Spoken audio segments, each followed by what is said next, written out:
focus of my life and everything that I've done has been centered on having a successful love relationship. I saw my parents when they were growing up, and I hated that my parents' marriage deteriorated. And I want to show what it looks like to be loving and kind and giving and forgiving. And I just wanna model those virtues as best I can. And being an actor has been spectacular in that way because my life is exploring my mind and changing it. That is a part of my DNA, part of it from difficult aspects of my childhood. You know, I grew up with violence in my home. I developed a really acute emotional sense out of defense. You know, I just needed to make sure that my father was okay. I needed to make sure things were going well. And I just became really hypersensitive to emotional movement in a room as a defense mechanism.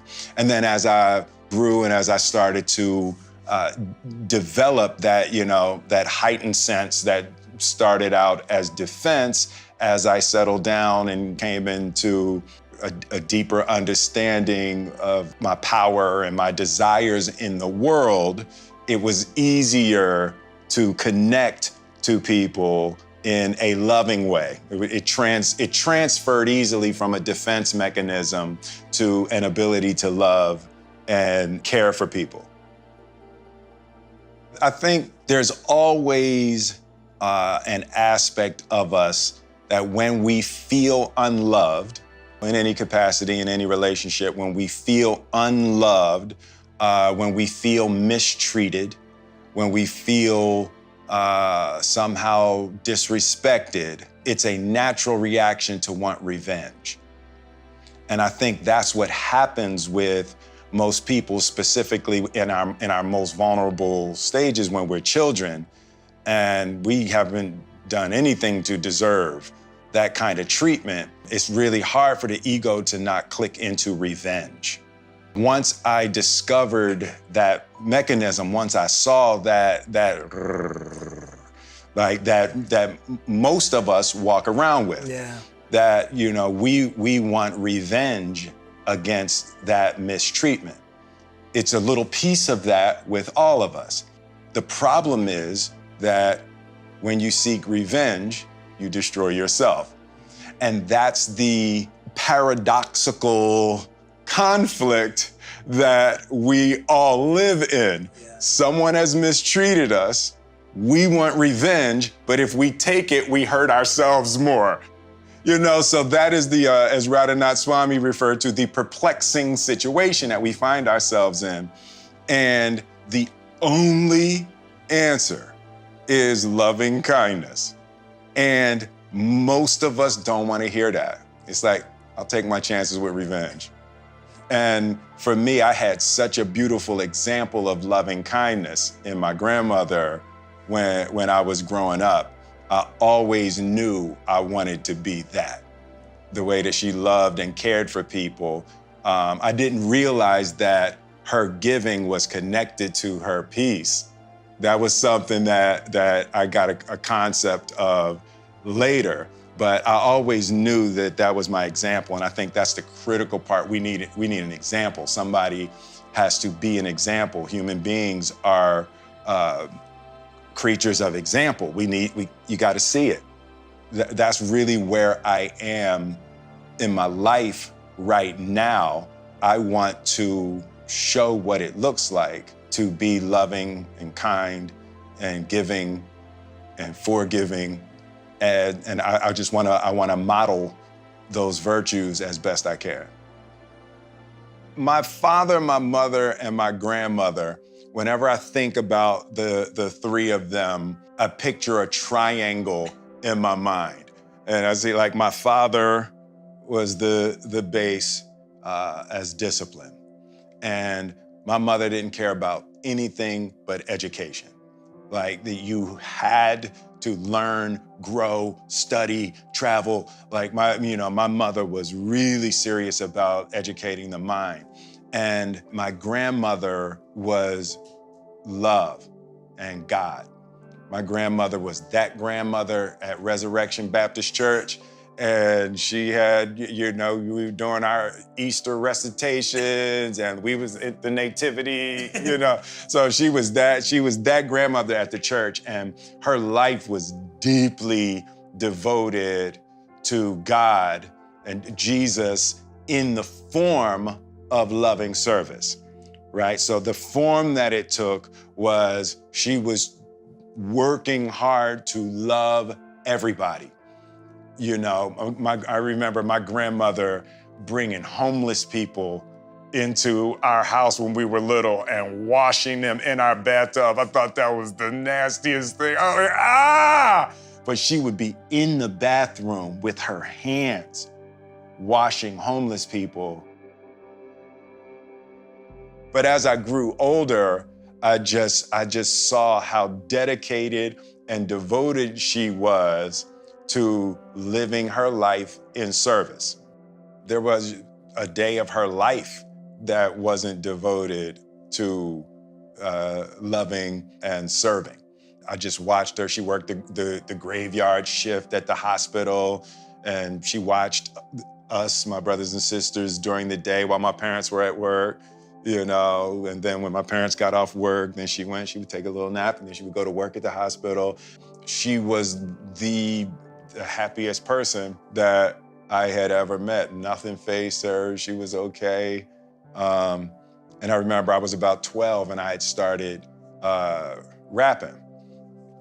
And, so I had my rap books. I had all my little curse words and everything in my rap book. And she found my rap book, and she never said anything, and she just opened the cover and she wrote a letter to me. Dear Willard, truly intelligent people do not have to use words like this to express themselves. God has given you the gift of words. Be sure to use those words to uplift people. And I was, I was reading that and just love Gigi. Yeah. And, that was part of the reason why I never used profanity in any of my music. She missionized me in that way to make sure that what I was doing was uplifting others. When you're telling stories, you can always find the part of the story that is a gift for the potential upliftment of somebody that would see it. But yeah, she was all God, all love. The focus of my life and everything that I've done has been centered on having a successful love relationship. I saw my parents when they were growing up, and I hated that my parents' marriage deteriorated. And, as young as I can remember, 5, 6 years old, I wanted to be married. I wanted to have a family. I've never been the guy that wanted to do threesomes and groupies. And I've never been that guy. I always wanted to commit and have a single successful relationship. So the scientist in my mind and in my study of spiritual texts and things like that, I've always been looking for the secret to successful love relationships. And then as I've grown, it's sort of expanded, and I'm seeing the through line. The same basic ideas are successful parenting, and the same basic ideas are being a successful follower or a successful leader or a successful student. And I started to see the central issues with all of human relating. And it's the problems, or it's not even problems, the problem is really singular. If you're talking about a husband and a wife, or you're talking about a parent and a child, or a Democrat and a Republican, or Saudi and an American, whatever, in all of the configurations of human difficulty, at the center of it is almost exclusively a lack of understanding of the other person's perspective.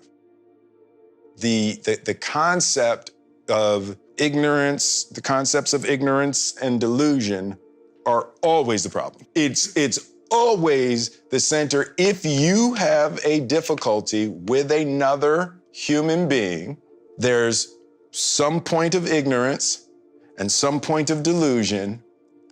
The problem is you can only worry about yours. You have to clear yours. And then once you clear yours and your vision gets clean and purified, and you approach a person from a purified space, things get a whole lot easier. And it's like you are always bringing poison to the party.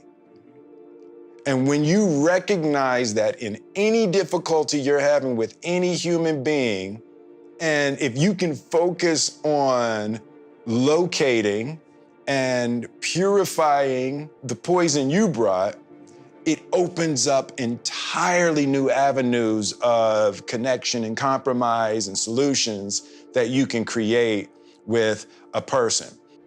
That has really been the central focus of my life, and being an actor has been spectacular in that way, because my life is exploring my mind and changing it, right? When I play a character who believes something that I don't believe, I have to learn how to feel something that's in opposition to my truth, which is a spectacular skill set to have to uproot beliefs, implant new ideas, and have them blossom on camera at the right moment.